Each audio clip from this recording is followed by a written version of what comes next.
सौभाग्यशाली वो लोग होते हैं जिनको समय और समझ साथ में मिलती है।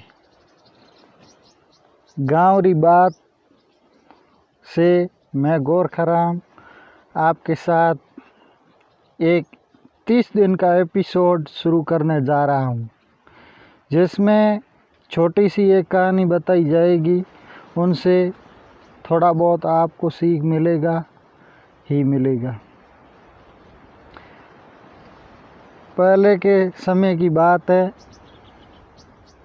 एक राज्य में बूढ़ा एक राजा रहता था। उन्होंने एक प्रोग्राम बनाया, काफ़ी समय हो गया है, क्यों नहीं हम एक अच्छा कुछ काम करें, ताकि शानदार कोई प्रोग्राम करना चाहता था राजा। इसलिए उन्होंने सारे राज्यों से राजाओं को निमंत्रण दिया और आने के लिए कहा कि हम एक प्रोग्राम कर रहे हैं और आप आ जाइए। राजा ने अपने गुरुदेव को भी निमंत्रण दिया और राजा ने उस राज्य में सबसे महत्वपूर्ण शानदार प्रसिद्ध नर्तकिया थी, उसको निमंत्रण दिया कि आप हमारे प्रोग्राम में आइए और आपको प्रोग्राम की शोभा बढ़ाना है। प्रोग्राम शुरू हुआ। महाराज और राजा की राजकुमारी, राजा का युवक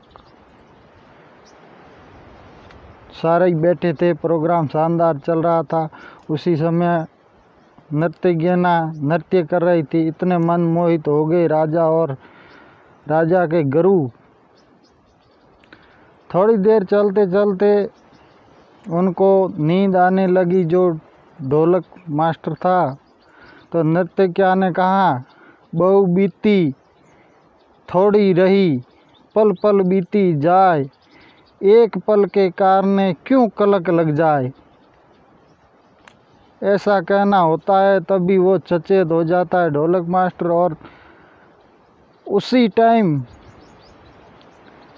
नर्तकिया ये कहने दुआ कह करके अपना काम वापस शुरू करती है। तो जो राजा के गुरुदेव थे, उनके पास मोहरों थी, राजा ने दक्षिणा में दी, वो सारी उस नर्तकिया के पैरों में रख देती है। और राजकुमार अपना मुकुट वहाँ उनके पैरों में रख देता है। और राजकुमारी भी अपने जो नवलखा हार है वो उनके पैरों में रख देती है। ये सब देख करके महाराज गुस्साहित हो गए। राजा ने कहा कि ये सब क्या कर दिया। तभी राजकुमार और महाराज ने कहा, इसको गिरफ्तार कर लो। गुरुदेव ने कहा, ऐसा न करें,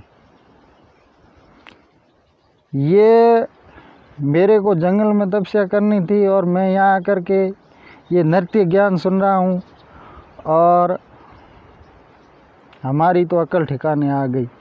राजकुमारी ने कहा कि मैंने इसलिए ये मुकुट वो नवलखा हार था रखा कि मैं कल आपके भी सैनिक के साथ भागने वाली थी।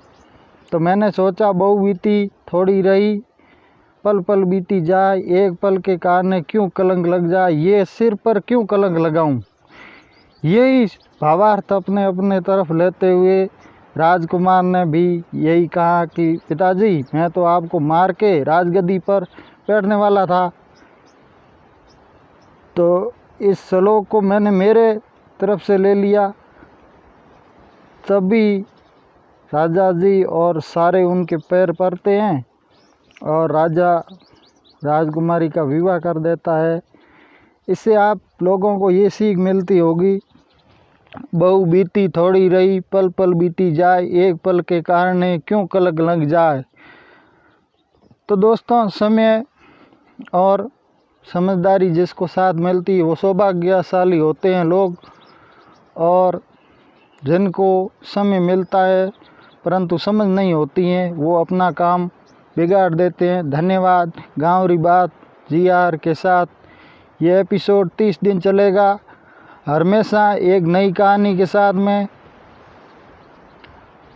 तो आप मेरे चैनल को सब्सक्राइबर कीजिए और आनंद लीजिए। कुछ सीख मिलती हैं तो सीख आप लोगों को भी ग्रहण करनी चाहिए। धन्यवाद।